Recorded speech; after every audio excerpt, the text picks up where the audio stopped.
Bonjour, vous allez visionner donc une vidéo qui appartient à un article et qui lui-même appartient à un ensemble, je dirais, d'articles qui ont été regroupés sous forme de cours dans le blog 345D, le rassemblement. Donc vous savez que la démarche sur la voie de l'éveil demande d'aller fouiner un tout petit peu partout et nous sommes souvent perdus par rapport à tout cela devant cette masse énorme d'informations. Donc à ce titre, eh bien, sur ce blog, eh bien, vous aurez la possibilité de pouvoir, je dirais, aller à votre rythme en regardant par exemple quels sont les préalables au cours, le cours lui-même divisé en 12 chapitres, ainsi qu'avec les suppléments. Donc pour les autres parties, eh bien, vous aurez l'occasion de découvrir quand vous y viendrez. Donc n'hésitez pas, quand vous aurez visualisé cette vidéo, d'aller visiter le lien de l'article lui-même et ensuite, eh bien, ce sera à vous de faire votre propre chemin selon votre cœur. Merci, au revoir.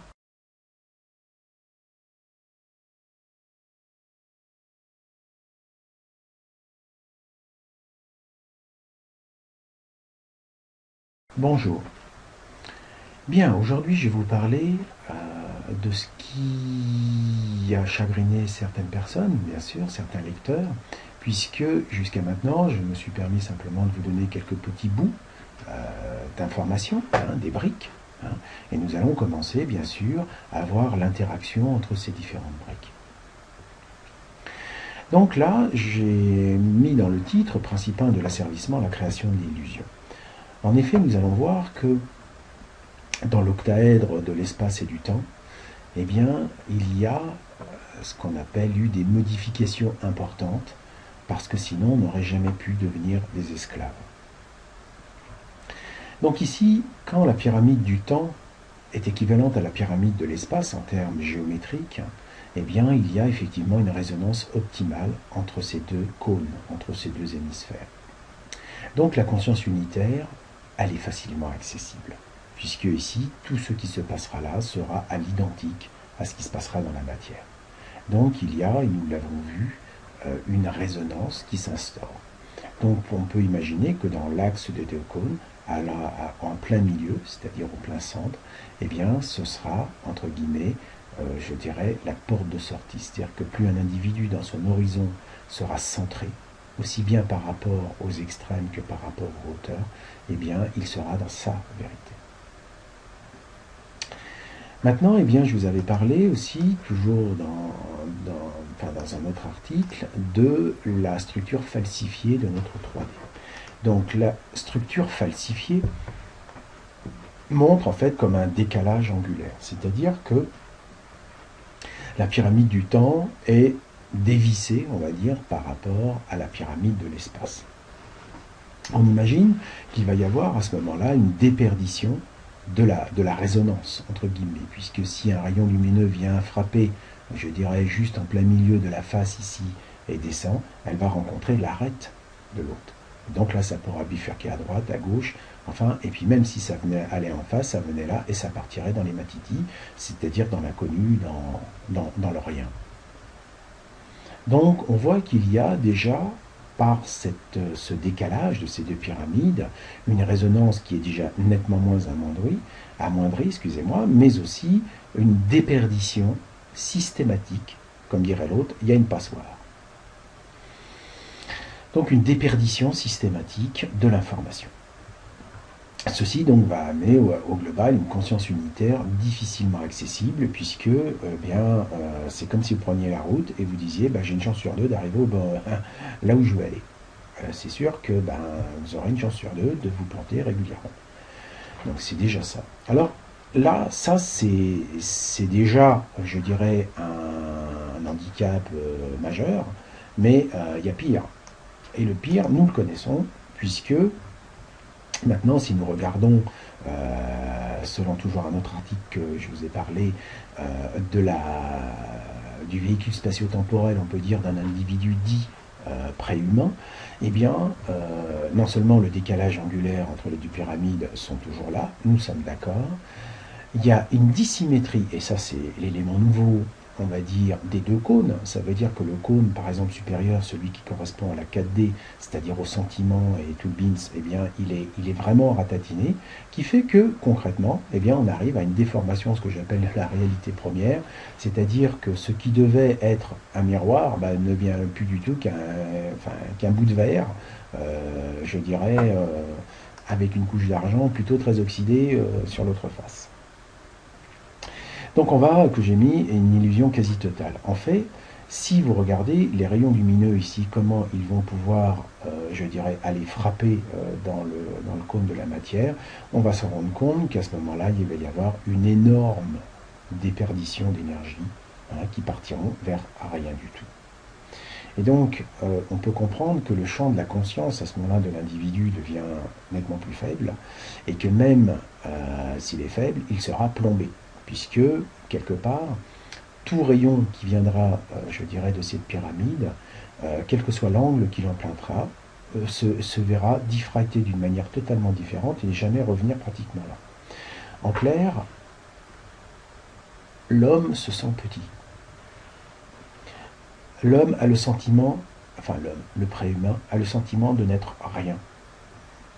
De n'être rien dans cet univers. Que quoi qu'il fasse, ça n'a aucune action sur le reste de l'univers. Donc, on voit bien que ce principe de l'asservissement avait cet objectif, de donner l'illusion qu'en fait, vous n'êtes rien. Partant de là, si vous pensez que vous n'êtes rien, à ce moment-là, votre confiance en vous va décliner fortement. Et donc, vous allez abandonner, ni plus ni moins, enfin, on va dire, vous allez baisser les armes, et puis même dire, ça sert à rien, de toute façon, je les balance. J'en aurai peut-être un bon prix, mais je les balance. Donc, au fil du temps, au fil de l'évolution, on va dire, de notre société, eh bien, l'individu s'est petit à petit détaché de tout ce qui constituait, en fait, son accession au féminin primordial, et donc à l'information, et donc à la source de vie. Donc, il en est arrivé à dire, bah, mon corps, je suis un foutu de le gérer, donc bah, je vais mettre ça dans les mains d'un expert qu'on appelle un toubib. Ouais, d'accord. Enfin ça je parle au moins pour la santé. Ensuite, bah, pour mon corps physique, bah, ça va être à peu près la même chose, dans le sens que si j'écoute quelqu'un qui a fait des arts martiaux, j'aurai peut-être plus de chances, etc., etc., enfin le sport. Donc j'aurai un coach, un entraîneur, parce que je ne suis pas foutu d'écouter mon corps. Je ne suis pas foutu de savoir si je peux sauter la barre des 2 mètres ou pas. Si quelqu'un ne m'entraîne pas, je suis absolument nul. On peut continuer comme ça. Sur le plan mental, c'est la même chose. Si l'éducation nationale ne me fout rien dans le crâne, je vais être vide. Et si je suis vide, je ne vaux rien. Donc il faut que j'apprenne bien. Il faut que j'ai des diplômes. Et puis on peut continuer comme ça. Ah oui, mais au niveau des sentiments, je suis alors là, au niveau du cœur, des trucs, etc. Je fais pas grand-chose, mais comme tout ça c'est illusoire, je vais quand même m'enterrer, si possible, avec une religion quelconque, en montrant que je suis le bon petit cateau qui écoute le pape. Ou ce que vous voulez. Enfin, on s'en fout. L'essentiel, c'est qu'on a donné notre pouvoir à d'autres personnes, que ce soit le curé de la paroisse ou tout ce que vous voulez. Hein, notre connexion, on va dire, par rapport à nous-mêmes, eh bien, on l'offre à un autre qui va nous absoudre si on fait des conneries. On peut continuer au niveau de la création, au niveau du 5e chakra, c'est la même chose. Nous avons abandonné notre pouvoir, entre guillemets, en disant, mais non, je suis vraiment incapable de ça, totalement incapable. Hein, c'est-à-dire que si je vous demande de faire repousser ceci ou cela, vous n'allez pas y arriver. Donc, vous allez manquer de confiance. Enfin bref. Et puis, ben, quand on arrive au niveau du 3e œil, c'est la même chose. Là, il faut aller voir des médiums, parce que vous êtes absolument nul. C'est-à-dire que vous n'êtes pas télépathe, que vous êtes incapable de communiquer avec quoi que ce soit, et que de toute façon, vous êtes une bite totale. Donc, vous imaginez que, quand on regarde simplement cette figure 3, on peut comprendre que l'être humain a été véritablement dévalisé de tous ses pouvoirs. Et oui, vous allez me dire, c'est ainsi, et c'est pas par hasard.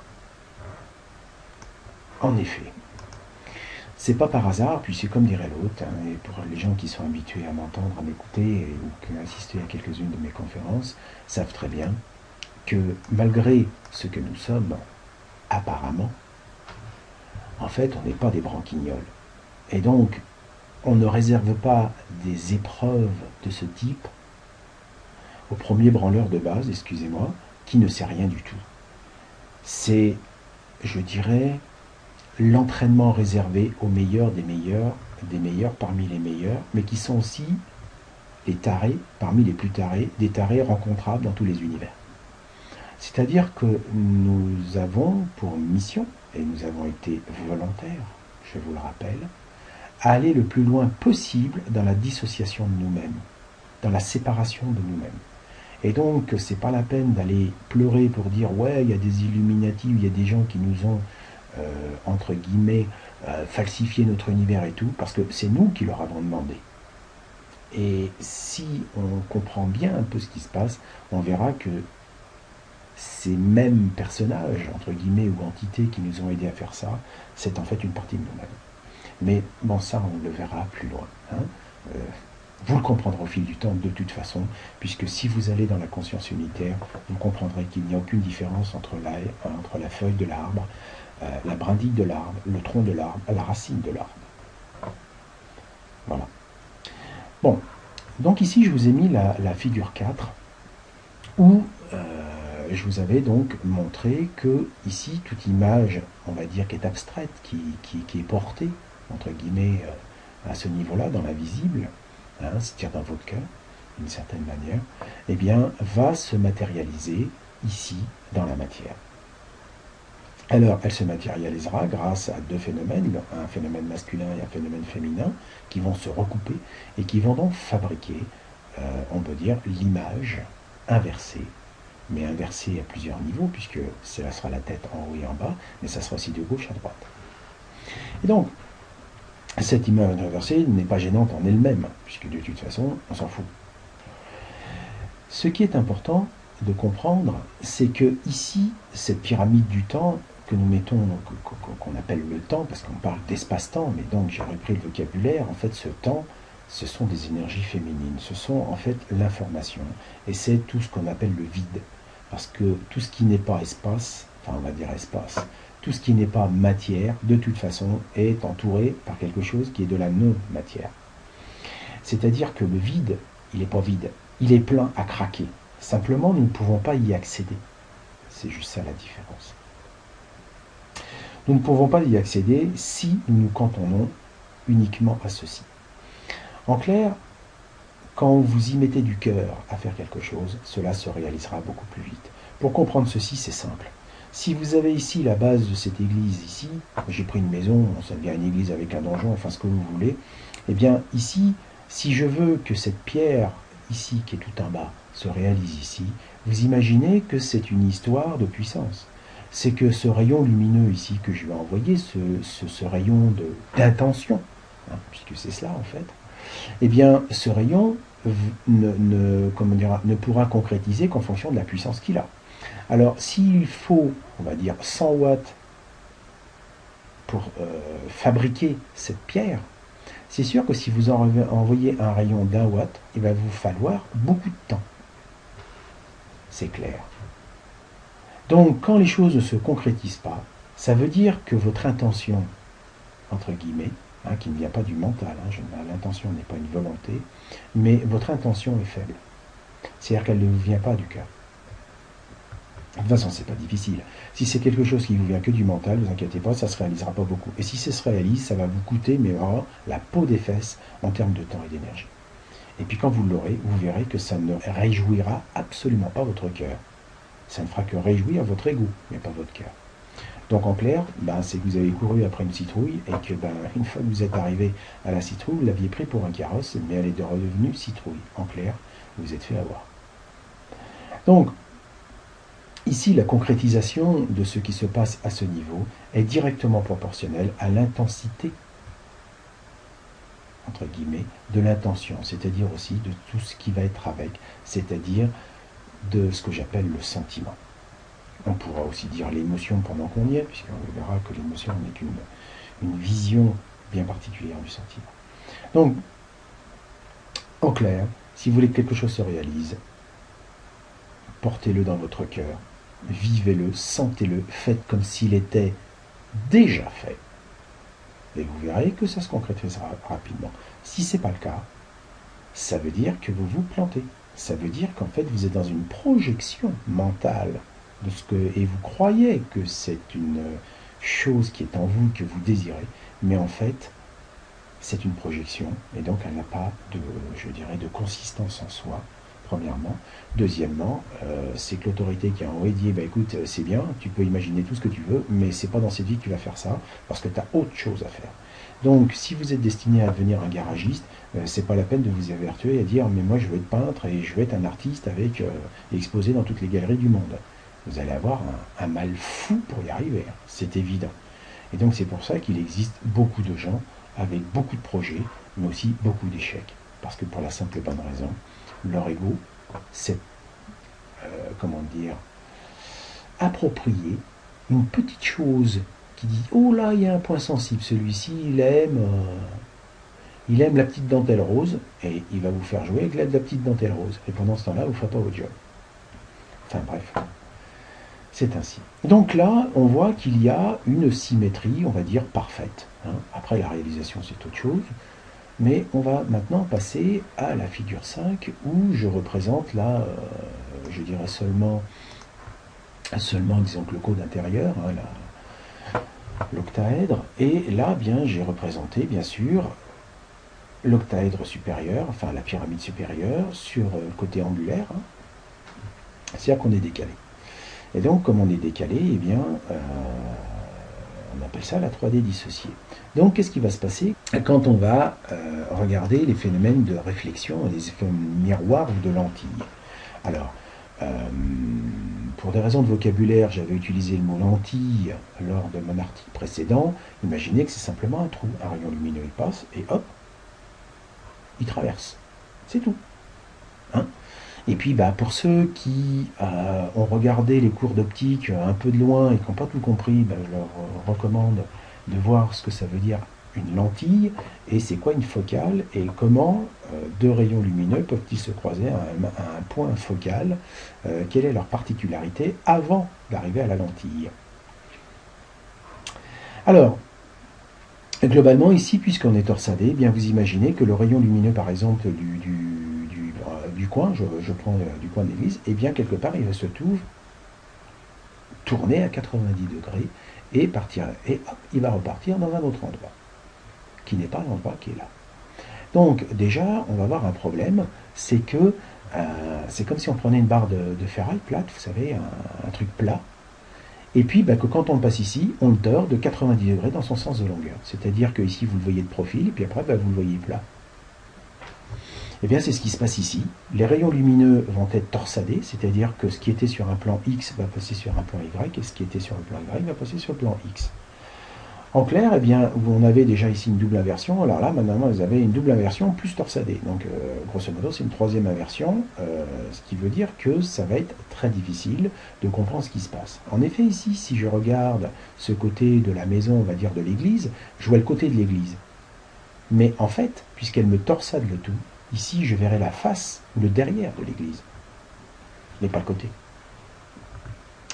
Donc là, ça introduit donc une forme d'illusion, puisque si vous ne tournez pas autour de l'église, vous ne saurez pas que c'est l'entrée de l'église, hein, ou l'arrière de l'église. Et vous pensez, donc ici, vous pensez, ah bah tiens, j'aimerais voir cette personne de face, et quand elle se présente, vous la regardez de profil. C'est à peu près ça ce qui se passe. Donc déjà, ça crée un monde d'illusions important.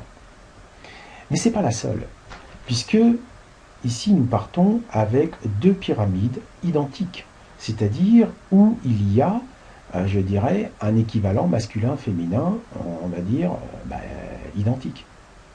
Dans la réalité, ce n'est pas le cas. Puisque si on prend le préhumain dit normal, lui, alors là j'ai agrandi un petit peu l'échelle parce que quelque part, sinon j'aurais fait travailler sur un confetti, mais globalement, lui il est comme ça. Ça veut dire quoi? Qu'il a une minuscule pyramide du temps ici, c'est-à-dire que les énergies féminines sont réduites à la partie vraiment la plus congrue, et la partie masculine est énorme par rapport à ça. Alors ça fait très petit bateau, on est bien d'accord, mais c'est pas le but de la manœuvre. Maintenant, nous allons regarder qu'est-ce que ça donne en termes, je dirais, de projection.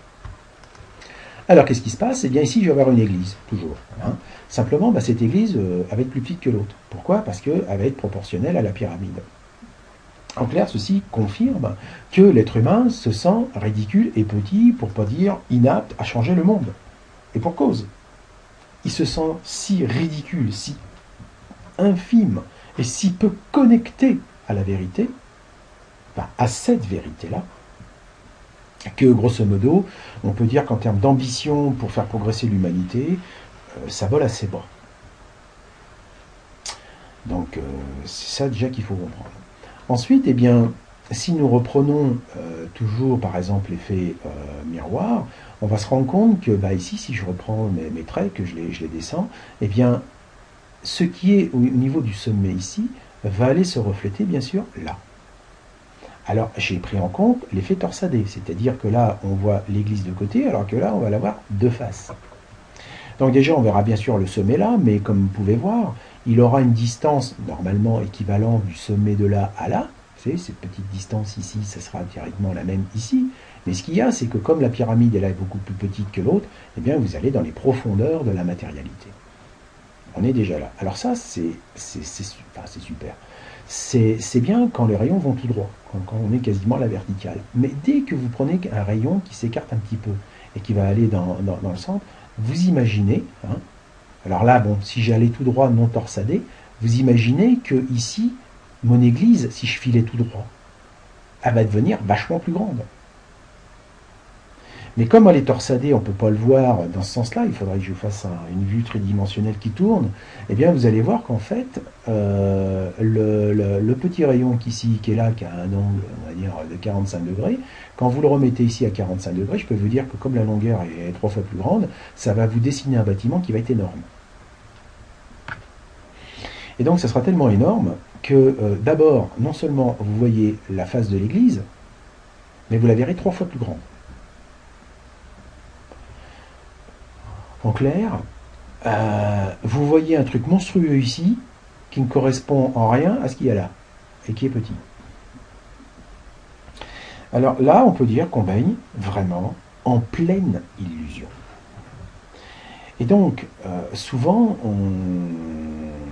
vous avez pu remarquer d'ailleurs que je tape un peu quand même sur les scientifiques, puisque d'une certaine manière, c'est eux qui ont pris la relève, on va dire, des religieux, puisque les scientifiques aujourd'hui sont en fait les religieux, enfin ce sont les nouveaux religieux, mais avec une autre Bible, on va dire, la Bible de la matérialité, alors que les religions qu'on avait d'avant, c'était pas des Bibles de matérialité, mais on va dire des logiques, on va dire, où Dieu était ceci, Dieu était cela, et ceci, et ceci, et cela, qui étaient absolument invérifiables, eh bien on peut dire, remarquer que beaucoup de règles de la matérialité sont certains nombres vérifiables et une grande majorité invérifiables.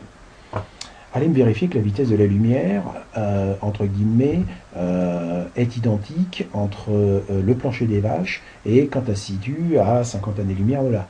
On n'a aucune idée comment ça se passe, on ne sait pas à quelle vitesse ça roule. Donc, quelque part, c'est pas parce qu'on envoie un rayon laser en direction de la Lune et qui revient sur la Terre qu'on a tout compris de ce qui se passe entre les étoiles. Bref. Aujourd'hui, un individu qui reste dans cette réalité, c'est-à-dire qui dit mais là, voyez la 3D, elle est là, celle-là, on la touche. Quand je me tape on va dire la tête contre un mur, je sens que le mur me répond. Pour cause, j'ai une bosse. Donc, ça paraît du dur, ça paraît du réel, mais en fait, ça paraît énorme parce que ici c'est Rikiki. Et en plus, c'est totalement déformé. On verra qu'un individu, quand il va agrandir sa pyramide du haut, deviendra une pyramide, on va dire, plus équivalente. Ici, la réalité matérielle va devenir nettement plus petite par rapport à l'autre réalité. Donc il y aura déjà un rééquilibrage entre le masculin et le féminin. Alors, ce qu'il faut comprendre, c'est que certaines personnes m'ont dit, bah oui, mais alors, comment je vais faire pour redresser ma pyramide? Vous ne pouvez pas. C'est pas la peine de chercher, vous ne pouvez pas. Pour la simple et bonne raison, c'est que ceci vous dépasse. C'est-à-dire que comment voulez-vous modifier un espace-temps quand vous êtes dans cette situation-là? C'est un petit peu à l'image du poisson qui dit « moi je ne suis pas d'accord avec mon aquarium, je vais changer la forme de l'aquarium ». Lui, ce qu'il peut, c'est simplement nager dans l'aquarium, mais il ne pourra pas changer la forme de l'aquarium. Parce que c'est au-delà de ses moyens. C'est au-delà de ce qu'il peut faire. La seule chose qu'il peut faire, c'est changer d'aquarium. Ça veut dire que s'il est assez vigoureux et qu'il a, comme dirait l'autre, un bon coup de queue, il pourra sauter dans l'aquarium d'à côté. Alors il y a des risques, hein, on est d'accord. Mais c'est pas grave. De toute façon, c'est soit il s'emmerde et il meurt dans l'aquarium, ou soit il meurt à côté de l'aquarium, ou il va vivre dans un autre aquarium. Donc il a des chances. Mais bon, il faut être vigoureux, comme dirait l'autre, pour y aller. Alors, le truc que je voulais dire par rapport à ça, eh bien, la seule façon de pouvoir, je dirais, sortir de cet aquarium est déjà de commencer à rééquilibrer notre masculin et notre féminin.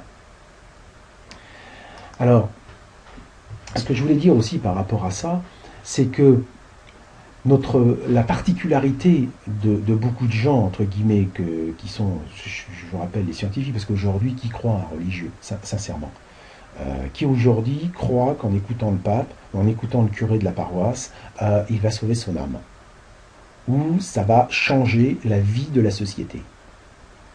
Absolument personne. Donc, comme dirait l'autre, les religions, elles sont, je suis désolé, out. Parce que la vie technologique dans laquelle nous vivons a pris le dessus complètement. Bon, bref, en clair, les religieux se sont fait bouffer. Mais ils ont été remplacés par d'autres religieux. Et ces religieux-là, eh bien, il y a ceux qui disent, moi, tant que c'est pas une opération renouvelable, palpable et quantifiable, je n'y crois pas. On est bien d'accord, donc ils sont en pleine densité. Et donc, quand on joue avec ces règles de la densité, des règles de l'espace et du temps linéaire, eh bien, on peut s'évertuer, bien sûr, à essayer de projeter dans l'autre sens en se disant, voilà, nous pensons que l'univers est bâti comme ceci, puisque quand même il y a quelques écritures qui nous disent que ce qui est en haut c'est comme ce qui est en bas, tout, alors voilà, parce que bon, il y a quand même quelques scientifiques qui se disent, j'ai quand même quelques bribes de spiritualité, et ça serait quand même bien que je m'en serve un peu, parce qu'après tout, qu'est-ce qui me dit que c'est des conneries? Et donc, on verra que la grande majorité des scientifiques qui ont su faire avancer, on va dire, les sciences, ont eu des intuitions. Ce n'est généralement ce qu'ils ont trouvé, n'est pas le résultat d'un dur labeur pénible et qui n'est dû qu'à des réflexions logiques et rationnelles. Eh bien, en fait, dans la majorité des cas, c'est quand ils se sont tapés contre le mur. C'est-à-dire que quand ils ont fait toutes leurs expériences, qu'ils l'ont fait répéter 1000 fois, que ça n'a jamais marché, et puis qu'arrivé au moment au pied du mur, ils ont dit j'en ai marre, je laisse tomber, c'était une connerie à la con, j'y ai passé 10 ans de ma vie, quand ils lâchent tout. À ce moment-là, la membrane qui les sépare, je dirais, de leur intelligence intuitive, va s'ouvrir, parce qu'ils ont, comme dirait l'autre, arrêté de serrer les fesses. Et partir de là, une intuition va venir, et leur donner un embryon de solution en disant mais t'as été voir de ce côté-là? Alors, à ce moment-là, le pauvre scientifique, comme il a déjà tout essayé et toutes les voies connues, ben, ils se disent de toute façon, qu'est-ce que je crains maintenant? Plus rien. Puisque de toute façon, comme je me suis barré à faire un truc, ça va être la honte, bah autant tenter la dernière carte. Même si elle est totalement irrationnelle, je vais quand même y aller voir. Et comme par hasard, eh bien, en allant fouiner du côté de la petite intuition, la petite image, du petit trait de génie d'un seul coup qui lui aurait arrivé, eh bien, il découvre qu'en fait, c'était beaucoup plus simple que ça. Et des fois, il découvre des choses qu'ils n'avaient même pas idée qu'ils allaient découvrir, puisque ce n'était pas du tout en rapport avec leur recherche. Et c'est pour ça que les scientifiques doivent être, je dirais, honnêtes avec eux-mêmes. C'est que ce n'est pas à force de logique et de rationnel qu'ils trouvent des solutions, je dirais, géniales. C'est parce qu'ils se relâchent et laissent l'intuition les pénétrer. Donc, un individu qui découvre, on va dire, des vérités, c'est quelqu'un qui a laissé passer dans son horizon ici, qui a laissé passer des choses qui étaient dans l'invisible et qui venaient, on ne sait pas d'où. En clair, un véritable scientifique devrait par définition devenir un véritable, je dirais, spiritualiste, dans le sens qu'il devrait comprendre que tout ce qui pense être comme ceci, comme l'ADN, il est comme ça, et que nous sommes le fruit de l'ADN, etc., etc., etc., qui découvre qu'en fait c'est une mécanique supérieure qui simplement s'est matérialisé et qu'en fonction de son niveau de conscience, eh bien, il va pouvoir accéder à d'autres informations. Mais pour ça, il faut qu'il desserre les fesses. Ça veut dire qu'il laisse de côté son ego et qu'il devient humble devant la connaissance qui est là. Parce que la connaissance, elle est là. Elle n'est pas ici. Ici, c'est une matérialisation d'une partie de la connaissance. Alors que ici, ce n'est que vibratoire. Et donc, cette vibration contient tout. Puisqu'elle est en contact permanent avec tout le reste, elle est toujours, rappelez-vous, en temps présent. Ça, c'est l'éternel présent. Donc, ça veut dire que si une solution existe dans tout l'univers, vous l'avez, comme dire l'autre, à portée de nez. C'est bête.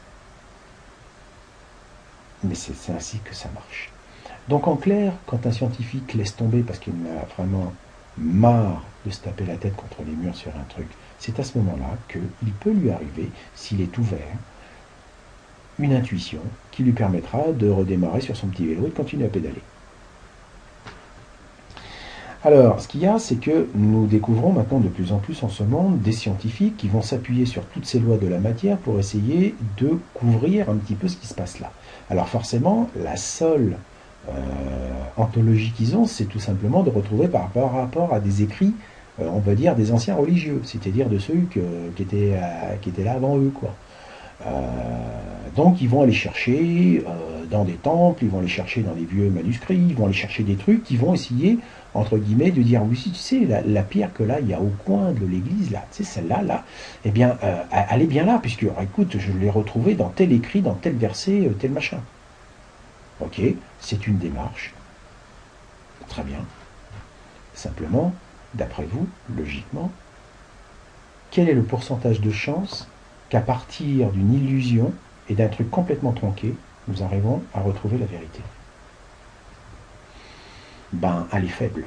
Elle est même plus que faible. Et donc, c'est ainsi que le préhumain, qui se base sur des choses dites réelles, palpables, aussi palpables qu'une équation mathématique, essaye de retrouver comment est foutu le monde, enfin, avant, dans l'éther, dans l'invisible. Eh ben, il a du boulot, le petit. Hein. Je pense que sa vie ne lui suffira pas. Par contre, l'inverse est totalement différent. En effet, si vous écoutez votre intelligence intuitive, votre intelligence du cœur, si vous êtes connecté, vous ouvrez à votre partie féminine, vous découvrirez qu'il y a deux choses. C'est qu'à chaque fois que vous ferez un pas vers l'inconnu, que vous ouvrez votre cœur en toute innocence, on va dire, quand vous ouvrez à l'inconnu, ben vous allez voir que cet inconnu va vous parler.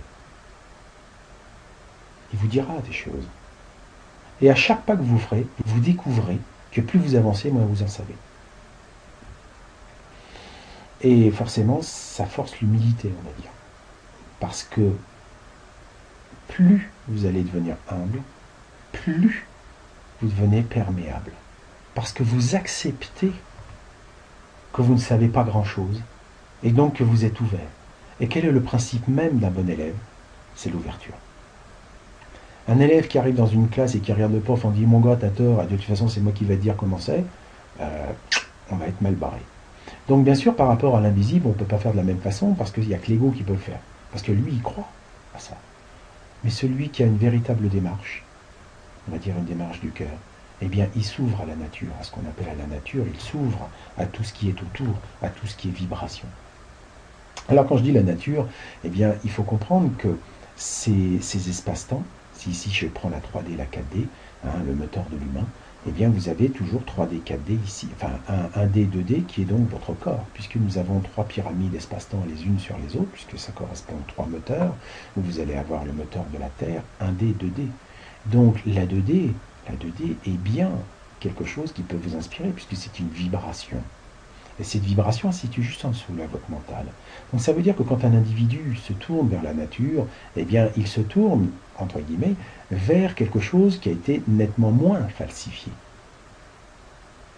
Puisque nous verrons que la 3D falsifiée, elle est là. Mais qu'est-ce qui nous dit que la 1D, 2D a été falsifiée? Qu'est-ce qui vous dit que la 5D, 6D a été falsifiée? Rien du tout. Parce que les plantes, elles n'ont pas de neurones, alors pourquoi faut-il les falsifier? Bref, la falsification se trouve là, chez nous. Et vous allez voir que cette falsification s'appuie sur ce qu'on appelle, à la longue, à des vérités. Mais ces vérités, à force d'être, je dirais, continuellement répétées, deviennent des croyances. Donc, nous vivons notre vie basée uniquement sur des croyances. Et donc, petit à petit, c'est nous-mêmes qui nous sommes séparés, par exemple, du moteur de la Terre. Si nous sommes séparés des élémentaux, c'est parce qu'on devenait infernal pour eux.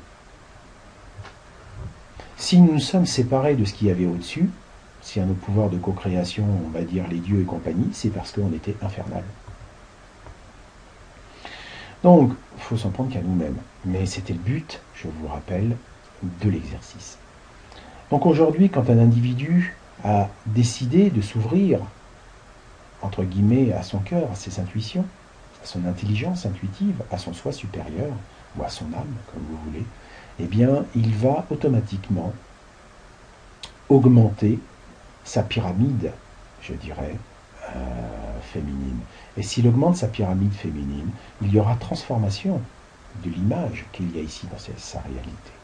C'est-à-dire que petit à petit, eh bien, ce qui était ridicule et insignifiant ici, alors que là ça paraissait très gros et très lourd, eh bien les images vont petit à petit devenir de plus en plus équilibrées. En clair, cet individu ici va de mieux en mieux voir quelles sont les contre-vérités, quelles sont les conneries, on peut le dire, qui ont été mis dans le crâne des gens, ce qui n'est pas la vérité, puisqu'ils auront une meilleure réflexion. Ils sentiront beaucoup mieux les choses. Donc les gens souvent disent oui mais bon c'est bien, tu nous causes toujours ta petite voix, les machins, les trucs, etc. Mais moi j'ai un problème parce que j'ai plusieurs petites voix. Et oui. Alors déjà dans un premier temps, quand on parle du moteur de la Terre, je parle des ressentis. C'est-à-dire que l'énergie féminine qui passe à travers la matière de votre corps s'appelle des ressentis. Donc si déjà il y a une dissonance entre ce que votre petite voix et vos ressentis, là ça sent mauvais. Ensuite, si on prend l'espace-temps qu'il y a au-dessus, c'est-à-dire la 5D, 6D, si vous avez une intuition qui vous traverse et qui ne correspond pas à ce que vient de dire la petite voix, là il y a aussi anguille sous roche. Alors imaginez qu'une intuition et qu'un ressenti soient ensemble et soient tout à fait cohérents et rentrent en conflit avec votre petite voix. Alors qui dit la vérité? Eh bien ce qu'il faut savoir, c'est que l'effet miroir ici est flagrant. En clair, vous allez avoir la petite voix, on peut dire démoniaque, de la matière. Et puis, vous allez avoir la petite voix démoniaque du ciel. Enfin, démoniaque, la petite voix du ciel, on va dire. Donc ici, c'est l'ange, et ici, c'est le démon. Donc, qui cause le plus fort? Ben, c'est simple. Ça va être celui-ci. Pourquoi? Parce qu'il a une énergie colossale. Regardez la taille qu'il a par rapport à celui-ci.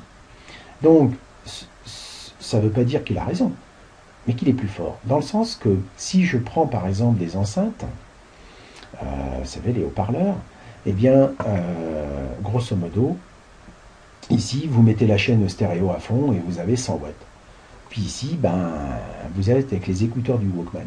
D'après vous, c'est qui va influencer le plus le public? Le truc de 100 watts qui dépote à fond sur la place publique ou celui-ci et celle-ci qui vous dépote à fond simplement dans le canal de l'oreille? C'est sûr que celle-ci, la petite voix du cœur, elle est faible. Elle sera d'autant plus faible que votre pyramide est faible. Et bien sûr, c'est relatif à celle-ci, parce que plus elle est faible, plus elle va être grosse. Donc quand quelqu'un dit « j'entends plus ma petite voix », c'est parce qu'il n'a jamais voulu l'écouter. Et puis bah, petit à petit, comme dirait l'autre, bah, l'écouteur du Walkman, il a tout mis dans le tiroir et il s'est dit ça sert à rien. Ok? Il y a seulement la nuit quand il dort, éventuellement, et qu'il est un peu conscient et qu'il est dans le calme, qu'il peut entendre celle-là. Parce que d'un seul coup, il se dit tiens, il y a quelque chose qui fait du bruit dans le tiroir de la commode. Mais tant qu'il a les yeux ouverts, qu'il est debout, qu'il fait son taf, il n'entendra pas celle-là. Donc c'est aussi simple que cela. Plus on équilibre, c'est-à-dire que plus on augmente, je dirais, notre pyramide féminine, plus il y aura de chances que vous puissiez écouter votre petite voix, celle-ci. Parce que quand les choses sont équilibrées, bah, je peux vous dire que ceci, comme dira l'autre, a fait nettement moins de bruit. Je ne dis pas qu'elle en fait plus, je dis qu'elle en fait nettement moins. Et le résultat, vous aurez plus de chances d'écouter votre véritable petit doigt. Alors après, il y a l'effet écho, c'est-à-dire que celui-ci va tenter, entre guillemets, d'imiter celle-ci, pour vous tromper forcément. Mais c'est relativement simple. Vos trois parties féminines, c'est-à-dire celle de votre cœur ici, qui est là en 4D, est en connexion avec vos ressentis en 2D, qui est en connexion avec la 6D. Résultat, si elles sont toutes les trois d'accord, ça baigne. Si par contre, il y a dissonance entre, je dirais, la petite voix que vous entendez ici et les deux autres, je peux vous dire qu'à ce moment-là, ne suivez pas votre petite voix. Votre corps est en train de vous dire, mon coco, fais pas ça parce qu'on va avoir des gros problèmes là. Ou votre intuition dit, attends, là, signe pas là parce que tu vas avoir un souci là. Donc, ils sont là pour vous prévenir. Donc, plus vous serez à l'écoute de vos ressentis, de vos intuitions, et plus vous serez, je dirais, en phase avec votre petite voix. Et plus vous serez en phase avec votre petite voix, plus votre pyramide ici va s'agrandir, et plus vous accéderez à la vérité, entre guillemets, à la vraie. C'est-à-dire à celle qui sait intuitivement que c'est la vérité. Il n'y aura aucune réflexion mentale. Il n'y aura pas à dire, attends, il faut que je réfléchisse pour savoir si c'est vrai ou si c'est pas rien. C'est. Alors je peux vous dire que l'autre en dessous, il va être mis en vacances. Tout simplement. Et puis, ben, forcément, puisque ici la pyramide aura augmenté, bien, on va dire que la taille de l'église va augmenter. Je dis l'église, je suis malheureux, mais bon, c'est comme ça. Hein. J'ai dû être curé dans une vie antérieure, ça c'est sûr, je vous le confirme.